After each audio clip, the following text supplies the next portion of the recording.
você olha para trás, você vê que a educação brasileira começou com jesuítas, começou com doutrinação, não começou com pensamento, com conhecimento. Os jesuítas nem são culpados, eles vieram para cá para trabalhar com os índios, né? Mas não tinha uma educação estruturada ainda. Então, como eram cultos, começaram a cuidar da educação. Esse modelo de educação que vem dos jesuítas, que é o da doutrinação, foi se arrastando pela história do Brasil, com pouquíssimo acesso das classes populares à educação. Até o final do século XIX era muito baixo, os índices são absurdos, né? Já o século XX começa com um movimento mais interessante, né? Na década de 30, Anísio Teixeira, com o manifesto dos escolanovistas, Cecília Meirelles assinando, e isso foi muito marcante naquela época, nesse movimento de vamos não só estruturar o sistema educacional, que era o que eles queriam, mas uma escola voltada para a vida, para a alegria, para a ação. Da década de 30 até a década de 50, a gente teve um movimento muito interessante, mas na década de 50 o Brasil tinha que se industrializar, aí vem o movimento da industrialização. Então, naquele momento, tinha que formar mão de obra para o mercado. Passou a existir essa escola que eu chamo de linha de montagem, né? Que é uma linha de montagem que você coloca um pedaço de cada coisa para sair um aluno formado com diploma e conseguir entrar, participar do movimento produtivo brasileiro. A educação brasileira sempre esteve voltada para a economia, fora essas exceções desses grandes educadores que nós tivemos, Lauro de Oliveira Lima, Anísio Teixeira, que é um gênio da educação brasileira, Paulo Freire, Darcy Ribeiro, fora esses grandes educadores, e tem outros que eu não estou citando aqui, a estrutura é sempre voltada para o mercado, né? De lá para cá, foi nessa direção, mas aí não bastando, nós temos o regime militar. Aí o regime militar entra e ainda não apenas tira a filosofia e sociologia, todo mundo fala desse aspecto, mas esse não é o principal problema. O grave do movimento que aconteceu no Brasil é que o regime militar, ele existe para ir contra a inteligência.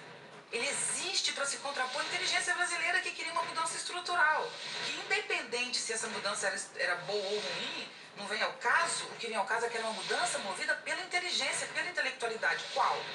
O movimento secundarista, que era fortíssimo no Brasil. Os professores, os jornalistas, os escritores, os intelectuais. Então, o regime militar, especialmente a partir de 68, ele ataca a inteligência. E aí, isso é a maior ferida que nós temos na educação brasileira hoje, que é, especialmente nas classes populares. Classes populares somos todos nós. Eu chamo de classe popular todos nós, ou seja, eu estou tirando apenas uma elite que está nos principais cargos de dominação. Fora isso, o povo brasileiro, ele ficou com um pavor de pensar. Porque pensar significa ser fichado no DOPS, Departamento de Ordem Política e Social. Pensar significa ser preso.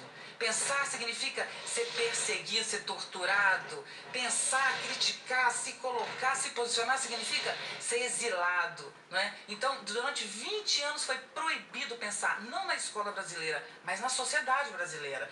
Esse é o passivo que a gente tem da educação. Então, depois do regime militar, quando acontece a abertura, o que nós temos? Nós temos um hábito de usar a escola como disciplina, como colocação em caixinhas, né? Então, depois que acabou o regime militar, é hoje.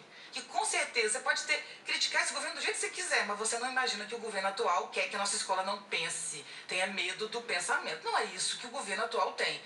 Nosso modelo industrial tinha medo também do pensamento crítico, por medo das greves, né? Dos movimentos que paravam as indústrias, o movimento comunista, o medo do comunismo, perigo vermelho. Não é isso que as nossas empresas têm hoje. Nossas empresas hoje estão desesperadas atrás de pessoas inteligentes, críticas, criativas e inovadoras, para dar conta das crises que a gente vive. Crise tecnológica, crise financeira, crise ambiental. Nenhuma empresa tem lugar no Brasil hoje fixo e dizer eu estou bem no mundo, né? Então, as empresas precisam de inteligência, o Brasil precisa de inteligência, mas nós não temos o desenvolvimento do pensamento na escola, mas por hábito.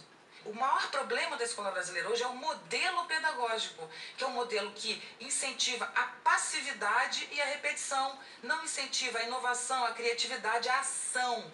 O aluno tem que estudar parado. Então, é esse movimento que leva não ao pensamento e à criatividade, mas à reprodução e à passividade que nós carregamos. Mas nem queremos mais, carregamos sem querer. Nós temos um problema de cultura educacional que tem que se transformar.